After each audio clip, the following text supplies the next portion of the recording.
pour que les gens comprennent. Si vous voulez prendre des vidéos aussi, allez-y.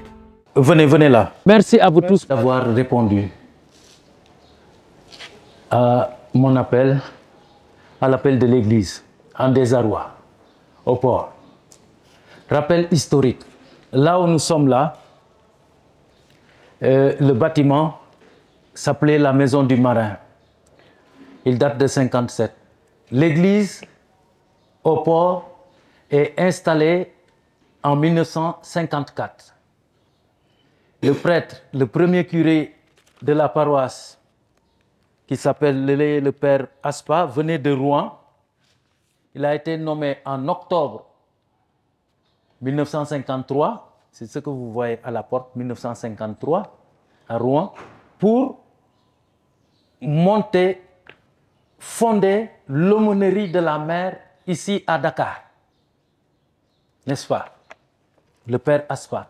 Il a vécu ici pendant 25 ans, de 1954 à 1979.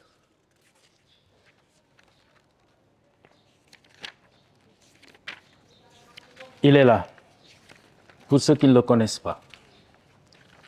Voilà. Faites passer après. Vous êtes dans le bâtiment, là. Il n'y avait pas ça. Et nous sommes arrivés là. La première chapelle est ici. Elle a été bénie le 5 mars 1958 par le Monseigneur Lefebvre. La population augmentant, les services augmentant, la chapelle a été transférée de l'autre côté de la rue en 1966. Lorsque la paroisse, le port devint une paroisse. La photo est là. N'est-ce pas? Il y a même le transfert de la croix en procession de là à là-bas. N'est-ce pas? Avec Monseigneur Thiandoum qui bénissait la chapelle le 2 mars 1962. La mère a 70 ans, la paroisse érigée en 66 à 58 ans. N'est-ce pas? C'est ça le bref rappel historique. Pourquoi je vous ai convoqué aujourd'hui? C'est pour vous lire le mémorandum que j'ai adressé à l'archevêque. Pour vous mettre au courant de la situation qui prévaut au port, à la paroisse Saint-Pierre-du-Port. Rappel du contexte de la démolition de l'église. Mémorandum numéro 1 à l'attention de son Excellence Monseigneur Benjamin Ndiaye, archevêque de Dakar, en date du 31 octobre 2021. Depuis le mois d'août 2021, suite à un coup de fil de l'ancien préfet de Dakar, Alioune Badara Samb, devenu gouverneur de Saint-Louis, la chapelle Saint-Pierre-du-Port, sise à la rue des Messageries, sur le terrain de la Sonesse, depuis 1906, titre transféré à ONAS, est menacée de destruction. Le préfet dit que le site a de nouveaux propriétaires. Le dimanche 17 octobre 2021, vers 21h, des agents de la Sénélec accompagnés d'un agent de police avec la fourgonnette du commissariat du plateau sont montés sur le poteau, là, devant, et ont coupé le courant de la zone. Nous nous en sommes rendus compte le soir à la vue de la lampe du tabernacle éteinte. Parce qu'ils coupaient le courant le matin, moi je ne savais pas ce qu'ils faisaient. C'est le soir que je me suis rendu compte de ça que le soir. Le 18, le lendemain, les agents des services techniques du port sont venus nous aider à raccorder l'électricité du presbytère à l'église. Le 19 octobre, le chancelier du diocèse est mis au courant et nous a fait savoir que l'archevêque était absent. Le chargé du patrimoine du diocèse est informé de la situation et a demandé au curé de prendre ses responsabilités en s'adressant directement à l'archevêque. Le 25 octobre, l'archevêque étant toujours absent, le vicaire général est informé de la situation qui prévaut à la paroisse Saint-Pierre-du-Port. Le mercredi 27, le curé de Saint-Pierre-du-Port a rencontré l'archevêque de retour, l'informant de la menace qui pèse sur l'église. son Excellence lui a suggéré de lui présenter un mémorandum, ce qui a été fait le 31 octobre 2021. Et le bon Dieu faisant bien les choses, ce même mercredi, après l'adoration et la messe de 13h10, M. Mamadou Faye de Kalom, Kalom c'est sur la route de Ngayokhem là-bas, route de Niakhar, conseiller Mamadou Faye, conseiller technique en gestion du directeur général de ONAS, est venu officieusement parler de cette situation sensible au curé. Il est venu comme tout à l'heure là. Il a dit clairement qu'ils ont hérité à leur prise de fonction en janvier 2021 d'un contrat d'exploitation entre l'ancienne équipe de la direction de ONAS et la société Emirates. Et dans le procès verbal de passation de service, ils se sont rendus compte de l'existence d'une église sur le titre de propriété de la SONES, transférée à ONAS en 2001. Que faire avec la société Emirates, nouvel acquéreur de ce contrat d'exploitation, car détruire cette église aurait des conséquences religieuses et sociales non maîtrisables, dit-il. Aussi a-t-il suggéré que l'archevêque formalise le plus tôt possible la demande de cession parce que la question de foi est très sensible dans le contexte de la géopolitique mondiale et préélectorale au Sénégal, car les ennemis de la paix sont tapis dans l'ombre. Après avoir bien écouté M. Faye, venu en ambassadeur de bonne foi, le curé lui a fait un rappel historique de l'implantation de l'église au port, ce que je vous ai fait tout à l'heure. Il lui a remis des documents et photos à l'appui. C'est ce que j'ai fait. Il demande au curé, M. Faye, de lui donner 48 heures pour lui faire un feedback. Le jeudi 28 octobre 2021, M. Faye passe un coup de fil au curé du port pour lui dire les bonnes dispositions du promoteur immobilier à rencontrer l'archevêque pour une bonne issue de cette affaire dans les meilleurs délais.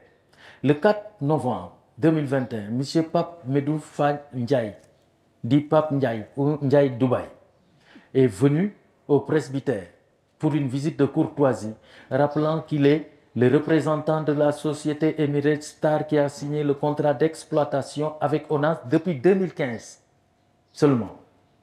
ONAS lui-même ayant hérité du terrain de la SONES depuis 2001.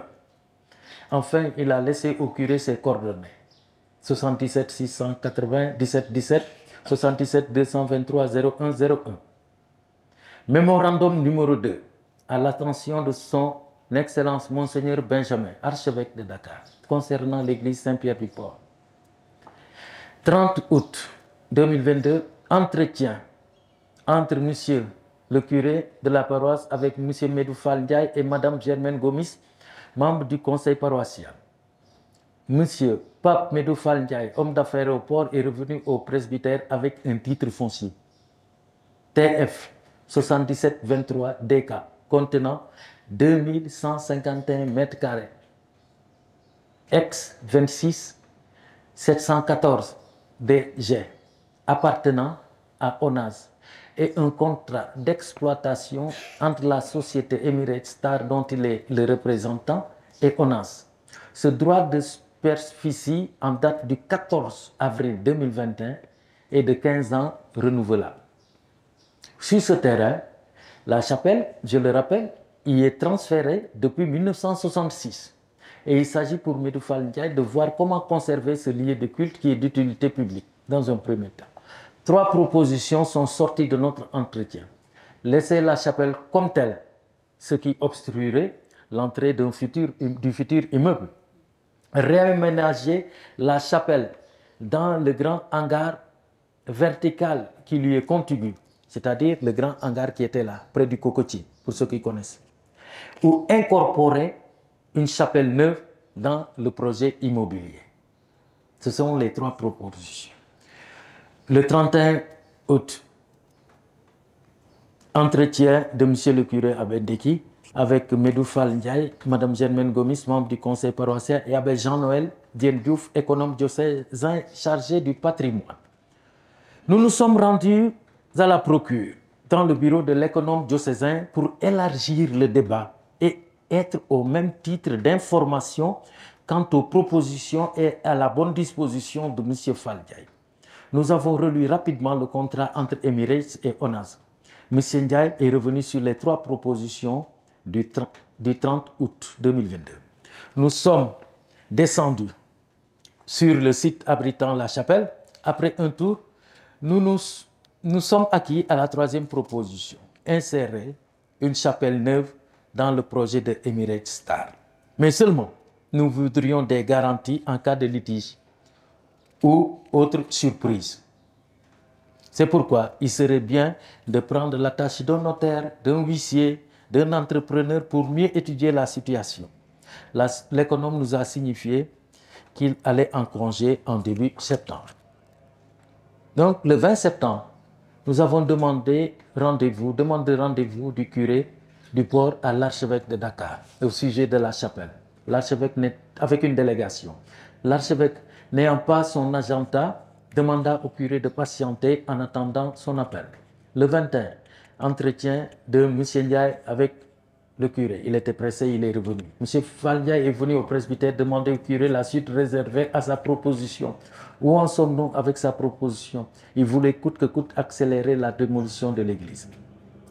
Audience avec l'archevêque. Entretien de M. Gomis, entre Monseigneur Benjamin Ndiaye, M. Medou Faldiaye et Mme Germaine Gomis, abbé Yves. Échange de civilité, prise de parole du curé, confirmation de Pape Medou Faldiaye de sa proposition de reconstruire l'église. Devant l'évêque, il l'a dit, une fois démolie. Il s'engage à bâtir l'église avant même l'immeuble. L'archevêque a rappelé que même l'ancien curé Burette avait émis la proposition de voir les autorités étatiques pour l'agrandissement de la chapelle et la cession du terrain à l'archidiocèse. Le 7 octobre 2022, visite du terrain avec Charles Préra, architecte, abbé Jean-Noël Diem, économe, Mme Germaine Gomis et abbé Yves Ndeki, métrage de l'église. Nous avons vu proposition de rebâtir l'église en laissant un couloir, n'est-ce pas, entre l'immeuble et la future église. Le rapport d'expertise est là de Charles, heureusement. Quelques jours après, Charles Préra a dépêché sur le site un cabinet d'experts immobiliers qui a effectué l'état des lieux. Maintenant, vivre en église sans église paroissiale. Le 22 octobre 2022, la chapelle a été démolie. Démolition de la chapelle qui datait de 1966. On était à la messe d'ouverture de l'année pastorale à la cathédrale. Ce fut un fiasco pour les fidèles qui connaissaient la chapelle. Ils sont venus le dimanche, ils se sont dit, mais où est la chapelle? Qui connaissaient bien cette belle petite église. Nous nous sommes rabattus sur notre cour de l'aumônerie ici, parce que c'est la cour de l'accueil des marins. Quand les marins ne savent pas où aller, ils viennent ici, il y a des tentes derrière, ils s'installent là. Et les jeunes pros aussi, quand on a des activités, c'est ici, c'est notre cour. Tout ça, c'était la maison du marin, au temps colonial. Voilà. L'État nous avait laissé que ce bout-là. Et le directeur du port, M. Bey, nous a assuré que tant qu'il y a un prêtre ici, on l'occupe. On l'occupera. N'est-ce pas? Croyant que la reconstruction allait commencer au bout de quelques mois, les fidèles commencent à douter du projet, malgré les passages de temps à autre de Pape Medou Faldiaye, pour rassurer le curé de sa promesse. Le 23 octobre 2023, c'est-à-dire un an après, toujours pas d'église. Toujours pas d'église. Où en sommes-nous? Devant l'impatience des fidèles à pouvoir célébrer le culte dans une église, le curé s'en est ouvert à M. Ndiaye, qui lui dit qu'il traite maintenant directement avec l'archevêque. Aussitôt, le curé s'en ouvre à ce dernier, à l'archevêque, qui l'assure qu'il n'a pas revu M. Ndiaye depuis l'audience du 22, depuis un an, depuis le 22 octobre 2022. Et l'archevêque de rajouter, si c'est une arnaque visant à nous faire quitter les lieux, ce n'est pas honnête. On était au téléphone le 3 novembre 2023 à 9h14. Sur cette parole, le curé a rappelé le courtier ou promoteur immobilier pour lui donner le numéro de l'archevêque. Lui-même a rappelé l'archevêque. Qu'est-ce qu'ils se sont dit? Je ne sais pas, à 9h28. Au premier conseil paroissial de cette année, 14 novembre 2023, la question est revenue. Les paroissiens veulent avoir des assurances quant à la reconstruction de cette église. Ils veulent établir des clauses, papiers dûment signés entre la paroisse et le promoteur immobilier. Certains veulent saisir même la presse et les réseaux sociaux, ce qui n'est pas souhaitable dans le contexte, ce qui n'était pas souhaitable dans le contexte du Sénégal. Voilà, c'était avant élection. Perspective. Vu la cohabitation difficile avec les mécaniciens et le bruit des marteaux, vous le savez bien. Vu la déconcentration des fidèles pendant les offices dans la cour de l'aumônerie, tout à l'heure vous avez entendu l'accélération du réparateur de moto derrière. Vu l'occupation du parking, vu le rush des fidèles pendant les fêtes, on occupe toute la rue. Il y a plus de 1500 personnes ici, à Noël, à Pâques, les messes de minuit. Le carême, on met 3 bâches ici. Les vendredis, à la messe des vendredis ordinaires, comme c'est le cas aujourd'hui, et les dimanches soirs. Vu le nombre des fidèles, il urge de reconstruire notre chapelle. Vu la poussière et la pollution du port et ses environs, vu l'agacement des travailleurs catholiques de la zone portuaire, BCAO, transitaires, assureurs, marins, hôteliers, douaniers, policiers, gendarmes, il est urgent de reconstruire cette église malgré la bonne foi et la promesse de M. Médou Fall Ndiaye. Les fidèles commencent à s'impatienter car nous sommes à presque 30 mois sans église. Et beaucoup commencent à penser que c'est un leurre fait à Dakar le 7 février 2024. Post-scriptum. Après lecture et amendement de ce 3e mémorandum, parce que j'ai réuni les autres mémorandums dans un 3e. Lors du conseil paroissial qui a été corrigé et amendé, le curé et son conseil souhaiteraient que la proposition de Médou Fall Ndiaye soit actée. Que les autorités étatiques, municipales et coutumières soient mises au courant de la démolition de l'église qui est un bien public aussi. Que l'on voit au moins le plan de l'immeuble et de la future église. Ça, c'est la moindre des choses. Quand quelqu'un te propose une chose en te disant « je vais te donner, mais montre-moi mon cadeau. Hein? Tu ne vas pas me construire une mosquée ou une église et ne pas me donner le plan. Pour nous ramener Django Bifan les fêter, quelle est la direction que l'église va prendre. Voilà. Ou bien, si la société Emirates ne peut plus honorer son engagement, qu'elle laisse aux paroissiens le soin de reconstruire son église sur l'espace, sur le même site. C'est tout. Pourquoi aujourd'hui, j'ai appelé les gens, c'est pour mise au point.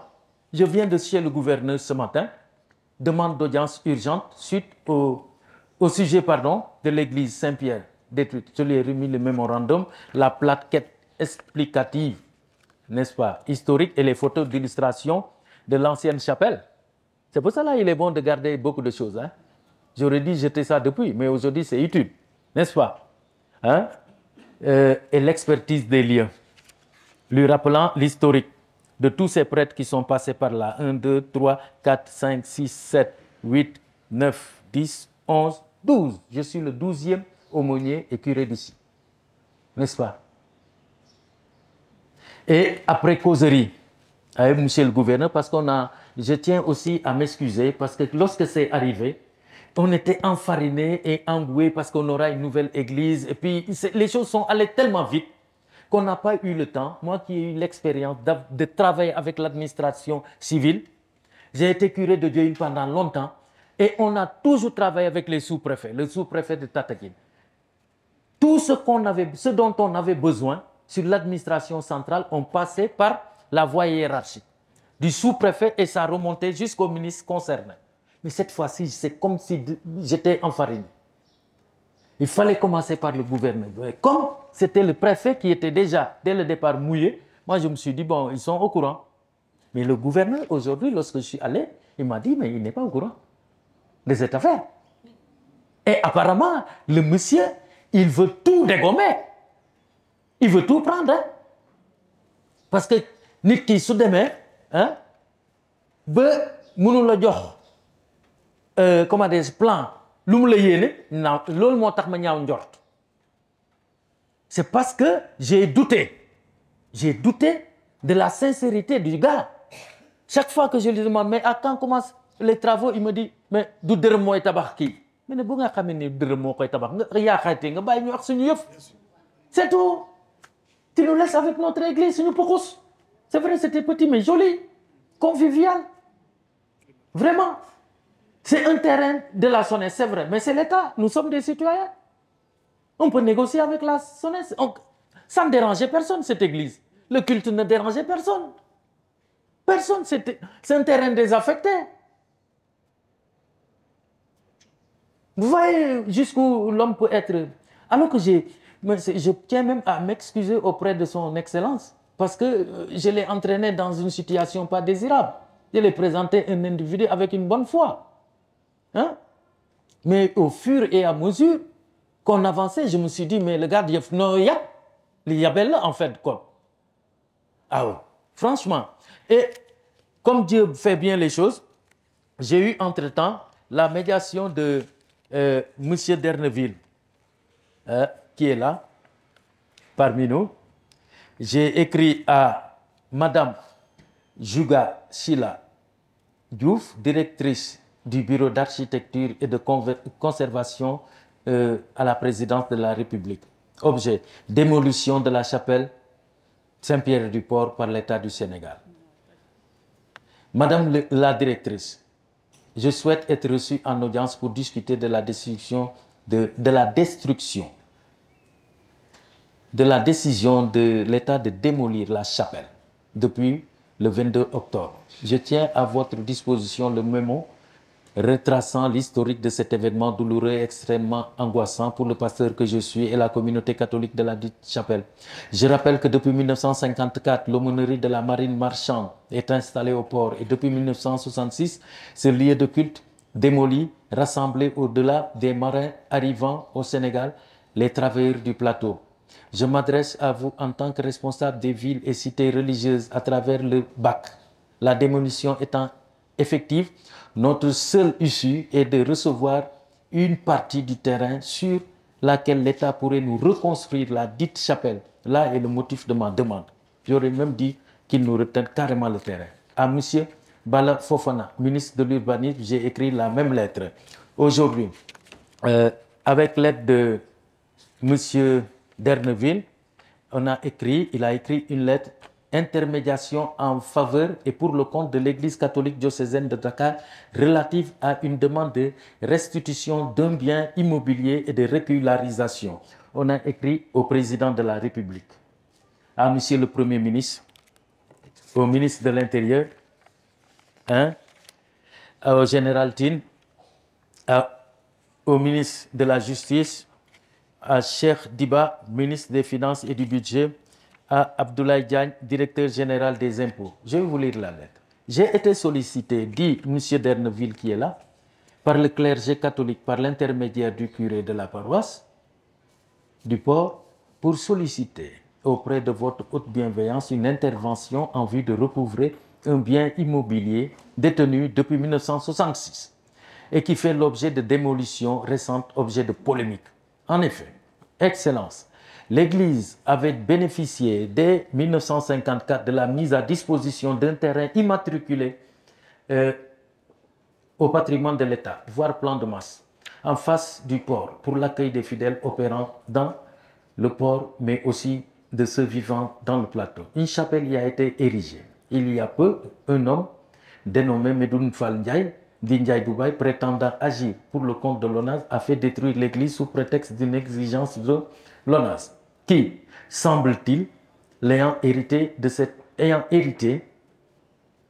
de cet espace, envisagerait un contrat d'exploitation avec Emirates.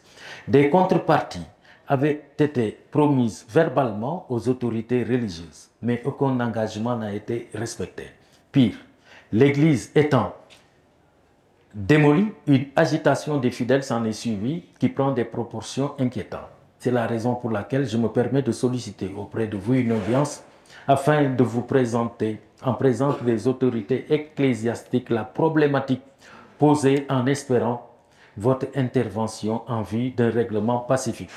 L'Église a toujours contribué au renforcement de la cohésion nationale par des œuvres caritatives. Son enseignement et ses centres de santé, mais aussi son statut de minorité communautaire la rend vulnérable. Excellence, connaissant votre attachement aux causes justes, je suis convaincu que vous porterez un intérêt à cette requête. Je vous prie, Excellence, Monsieur le Président, d'agréer l'expression de ma haute considération. Moi, je m'en arrête là pour vous donner la parole. Je vous ai donné les grandes lignes. Aujourd'hui, je présente mes excuses à la communauté parce qu'on a travaillé en conseil paroissial. De temps à autre, on revenait sur la question. Mais j'avais toujours dit qu'on y aille doucement parce que le monsieur nous a promis de faire quelque chose, qu'on ne le brusque pas. Mais je me rends compte qu'on est en train de se moquer de nous. C'est pour cela que j'ai fait appel aux fidèles et aux bonnes volontés. Maintenant, la question qui suit, ce sont: j'attends vos propositions, des propositions de solutions, vite fait et bien fait. J'ai écrit au ministère de l'Intérieur hier, parce que l'archevêque m'avait demandé d'écrire au ministre de l'Intérieur. Mais comme il est catholique, c'est un peu sensible. Hein? Je vous écoute pour voir les voies et moyens pour régler ce problème-là. N'est-ce pas? Si vous avez des solutions, demandez la parole à M. Derneville, que je remercie au passage, avec Madame Béatrice. Si. Au fait, par rapport à ce problème, je pense qu'il y a plein de problèmes qui surgissent, notamment dans des sites comme ça. Mais ma première question, au fait, par rapport au dossier, Monsieur Derneville, tu me comprendras, il faudra d'abord, c'est vrai, quand on vous promet quelque chose, il y a l'euphorie, on est content et puis on oublie certaines choses. Mais la loi nous protège quand même. Parce que dans ce cas de figure, la zone avait un titre global. Donc, il faudra regarder le premier lotissement. C'était sur combien de mètres carrés, combien d'hectares. Et à partir de 3 hectares, donc, les sites religieux sont obligatoires. Vous allez le confirmer. Ça, c'est important parce que ça pourra nous aider dans les prochaines démarches. Aussi, par rapport à la démolition de l'église, est-ce qu'il y a eu une autorisation? Parce que quand même, c'est une ancienne bâtisse. Est-ce qu'il y a eu une autorisation? C'est important. Donc, on va commencer par le début, on va commencer par ça et je pense que ça pourra nous aider dans les futures démarches pour ne pas monopoliser la parole. Bonjour et merci, curé Yves, pour toutes ces informations. Donc, moi, je suis de la paroisse Sainte-Marie-Madeleine de Mbao. Et au-delà d'être de cette paroisse, avant, j'étais à Saint-Joseph de Médina, avant de rejoindre, donc, c'est mon lieu d'habitation actuellement. Je pense que quand on entend parler de Mbao, la paroisse Sainte-Marie-Madeleine, le centre Pie XII, on se rappelle aussi qu'il y a eu un litige pour lequel l'Église a dû se mobiliser, « touche pas à mon Église ». Et c'est tombé dans la période où on mettait en place le Conseil diocésain du laïcat, dont j'ai présidé la 2e législature. Donc, pour dire que souvent, l'Église a des problèmes fonciers, domaniaux, soit avec des individus ou des fois même avec l'État, qui souvent, c'était le cas de Sainte-Marie-Madeleine, avait d'abord voulu faire une 2e zone industrielle et avait donc réquisitionné tous les terrains qui étaient là-bas, sur cette côte-là, d'Mbao, et qui par la suite y a renoncé. Et on a vu des promoteurs immobiliers arriver avec le nouveau pouvoir à l'époque de Maître Abdoulaye Wade et qui voulaient vraiment tout prendre et tout casser. Donc tout ça pour dire qu'il faut qu'on soit vigilant.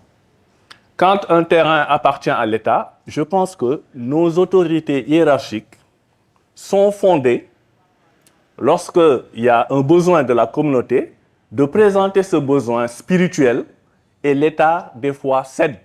C'est-à-dire qu'aujourd'hui, la démarche aurait pu être faite de manière à ce que tout ce terrain de l'ONAS-là soit restitué à l'Église, si c'était bien fait. Mais il faut aller dans ce sens. Il ne faut pas aller dans le sens où on vous donne un morceau, où on privilégie un immeuble, on va être séparé par une bande ou je ne sais quoi et quoi. Donc je pense qu'aujourd'hui, ce problème-là, il est trop crucial et il appartient au conseil paroissial de monter un dossier et que l'évêque puisse le défendre, le présenter au président de la République.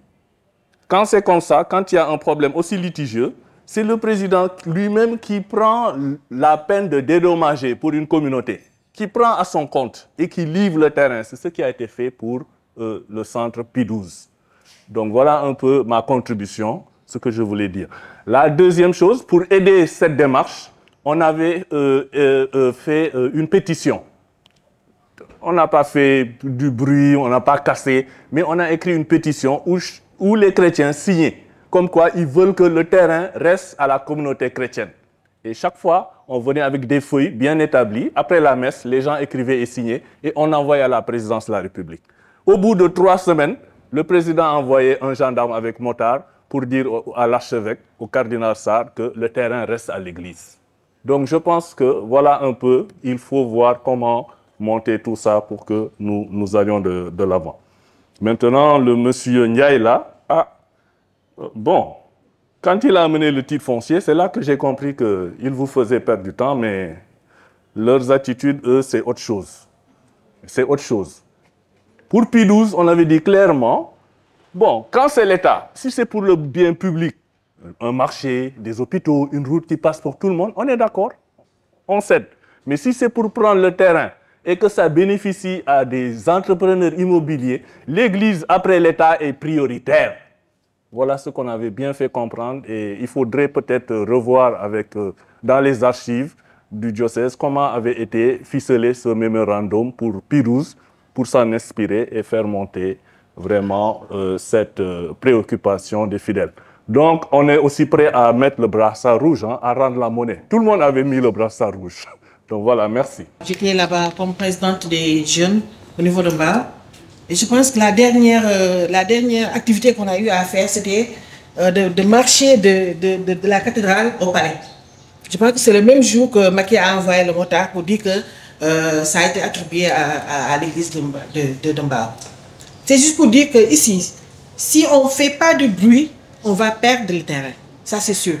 En attendant la démolition, et là, on va faire face à ces gens-là. Comme ça, les gens seront au courant qu'il y a quelque chose qui se passe. Que détient l'archidiocèse ou la paroisse Saint-Pierre-du-Port. Voilà, parce que si on a ces documents, comme elle dit, il y a une possibilité de reprendre ce terrain sans pour autant faire beaucoup de bruit. L'autre chose, c'est que le monsieur Ndiaye dont vous parlez tantôt, comme vous disiez, je pense qu'il vous a tous eu, puisqu'il n'y a pas eu de papier, il n'y a pas eu de document signé qui disait qu'il prenait en charge la reconstruction de l'église. Et vraiment, je ne trouve pas à propos construire une église dans un immeuble pour régler un problème. L'autre point, je pense qu'il faudrait prendre en compte, c'est que moi, je suis venu ici, je ne connaissais pas l'histoire de cette paroisse, mais les gens nous ont dit « Ah, il y a un sitting qui doit se faire parce qu'on veut construire une mosquée. » Donc, c'est pourquoi je pense que l'information, elle doit être bonne et vraie pour que les gens comprennent ce qui se passe. Aujourd'hui, on a eu l'historique fait par Abbé, donc qui nous permet de comprendre un peu ce qui s'est passé, mais c'est bon que tout le monde le sache pour que tout le monde puisse agir en même temps. Nous avons un peu connu des problèmes de ce genre avec les moutons devant Saint-Maurice. C'est quand on a amené les médias, quand on a fait du boucan et qu'on a rencontré justement le gouverneur qui a été très conciliant. Et depuis lors, ça fait 2 ans, on n'a plus de moutons. Donc, il faudrait que les gens s'organisent, mais il faut que les catholiques soient solidaires, qui répondent aux appels qui sont lancés, parce que c'est vrai que nous sommes une minorité, mais nous sommes quand même une minorité agissante. Et nous avons les mêmes droits dans ce pays. Il n'y a pas de raison qu'on ne prenne pas nos préoccupations à bras-le-corps. Donc, c'était ça un peu ce que je voulais dire à ce sujet. Merci. Mais l'occupation. Mais comme l'a dit la dame là, on peut encore occuper nos terrains pour le moment. Il n'y a pas de droit valable. Que ça soit clair, on ne peut rien faire sur ce terrain actuellement. Non, il a dit une autre. Il a dit.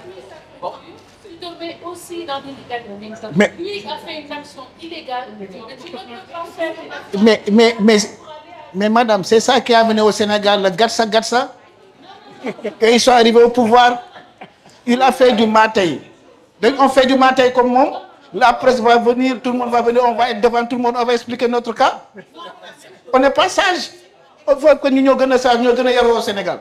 On porte plainte pour destruction de biens appartenant à autrui. Et maintenant, on lance la procédure et ça va remuer ciel et terre. Par rapport à tout ce qui a été dit, moi je pense qu'il faut qu'on soit vigilant. Il ne nous respecte pas et il faut qu'on l'accepte. Il ne nous respecte pas. Avec tout ce que vous avez énuméré comme lettres et démarches, malgré cela, ils ont démoli. Moi, je dirais que c'est le même jour où ils ont démoli qu'il fallait mettre une pancarte pour dire ici, construction d'une église.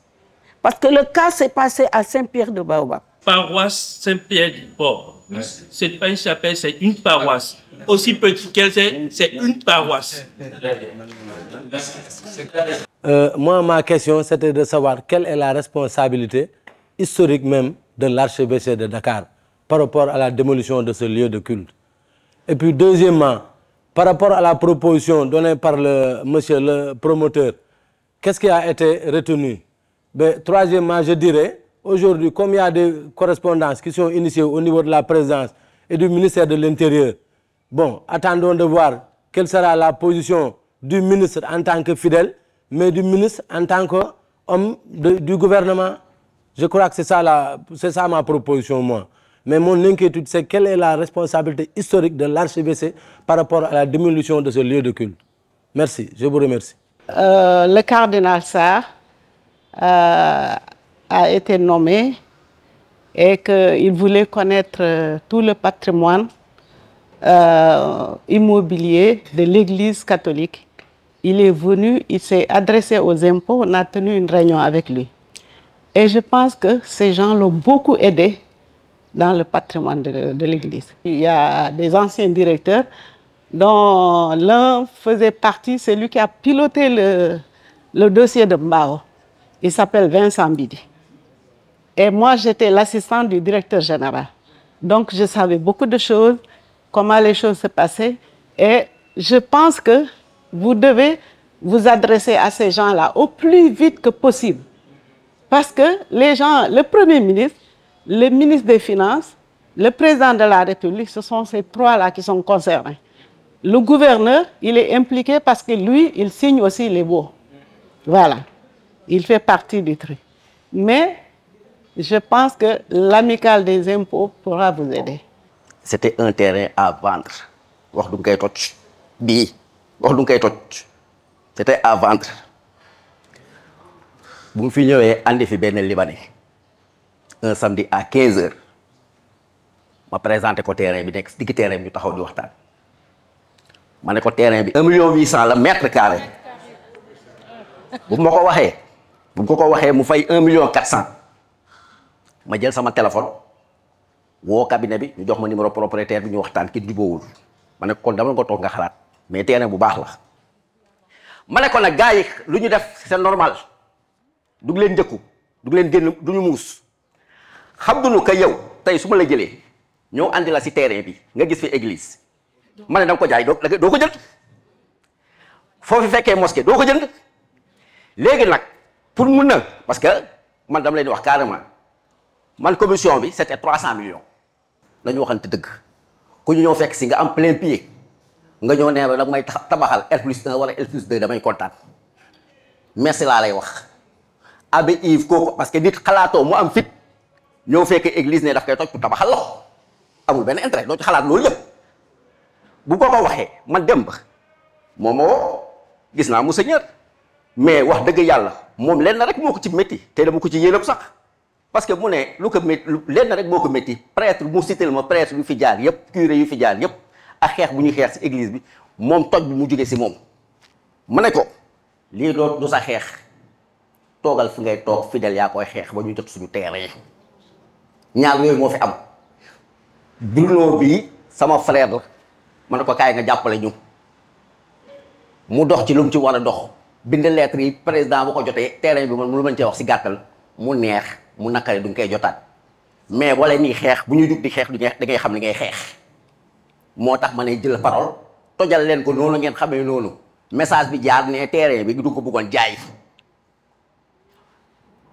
évêque bi nee na ma man damaa comprendre bu ma waxee du ñuy tabax benn immeuble ba pare teg ci benn église waaw ma ne ko waaw wax dëgg yàlla ku la wax day tabax immeuble nee teg ci église à côté ba pare suba mu bëggoo ko jaay intention bi c'était pour vendre ah mais nag ñaar moo am ci terrain bi soit muté nun ko si turu ko bëgg a jaay wala nga xam nga ne du nga ko tegee num noonu di xaar client ñu def mutation directe loolu kese moo fi mu nekk te nag naa leeral ami i waxu ko waa ji ñëw na fii fekk ko fii di koy menacé mu ngi nii da koy wax ñëw na fii dugg fii di koy menacé ma ne ko xam nga ne kii daf ñu yëpp bu doon si murid yi wala si tijaan yi benn voyage du nga koy def ma ne ko da nga waroon tëj si bureau bi bu mécanicien dóor ko ba mu mot sëkk waaw wax day jeex.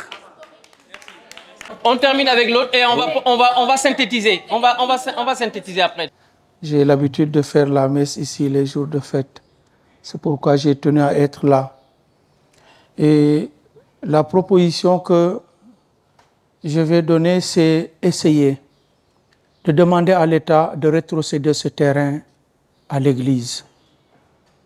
Et je pense que toute autre solution qu'on va proposer, ces promoteurs-là, je ne pense pas qu'ils vont respecter leurs paroles.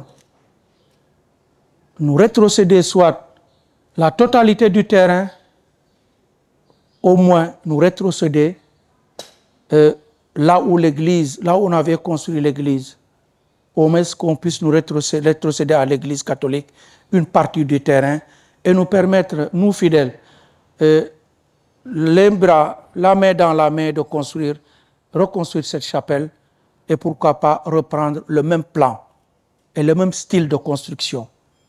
Mais toute autre solution, je ne pense pas que ça va prospérer. Là aussi, je rejoins madame. Au Sénégal, si on ne fait pas de bruit, on se fera piétiner.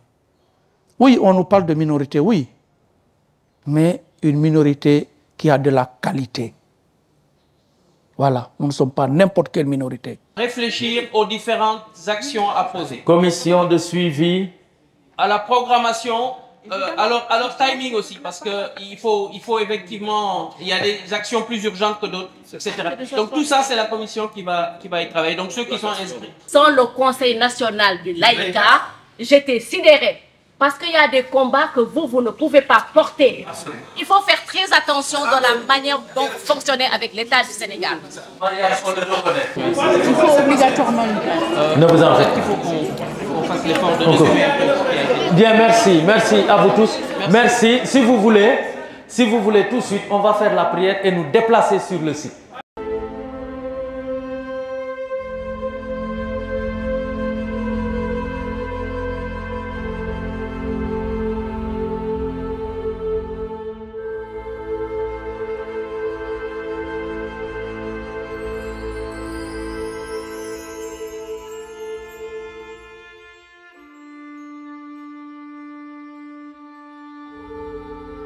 Gloire au Père, au Fils et au Saint-Esprit.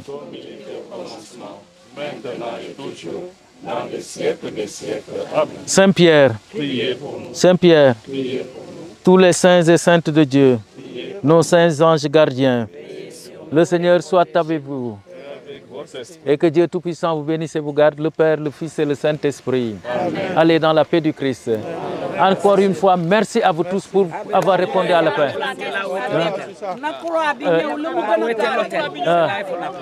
Les saints et les anges